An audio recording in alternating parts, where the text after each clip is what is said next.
Ici, en fait, que nous collectons et que nous rassemblons la totalité des bonbonnes de protoxyde d'azote qui sont récupérées sur l'espace public, sur le domaine public, par les différents services.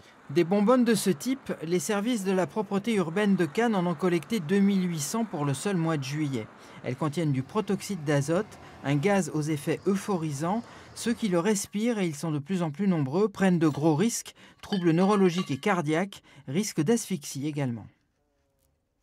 On n'est pas simplement sur un simple effet de mode, on se sent bien, on rigole, et puis non, derrière il y a des conséquences qui sont graves, avec des impacts sur la sécurité, avec des impacts sur la santé, avec des impacts sur la propreté et la salubrité. Il faut vraiment qu'on réagisse. L'arrêté pris par le maire de Cannes est donc très restrictif. La vente de protoxyde d'azote est réservée aux seuls professionnels qui l'utilisent régulièrement, et cela de 8h à 20h. Ça concerne les domaines de la restauration et de la santé. Pour le reste, la vente de ce gaz est interdite sur tout le territoire de la commune. Une interdiction comprise par les Cannois.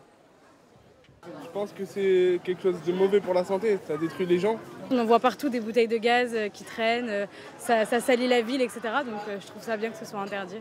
Ça agit sur le comportement et sur les risques en fait, pour après s'ils prennent un véhicule. Car certains conduisent sous protoxyde d'azote. Fin juin dernier, une marche blanche était organisée sur la promenade des Anglais à Nice, là où un an plus tôt, un sapeur-pompier a été fauché mortellement par un chauffard qui avait respiré cette substance.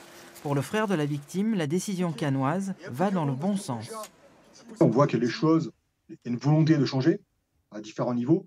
Et donc on se sent un peu moins abandonné, on sent que ça avance dans le bon sens. Donc ça, pour mon frère, ça ne changera pas les choses, mais ça peut déjà éviter qu'il y ait d'autres personnes qui vivent ce que l'on vive. C'est qu'une très bonne chose. À Cannes, la police municipale a procédé à près de 200 verbalisations depuis le début de l'année.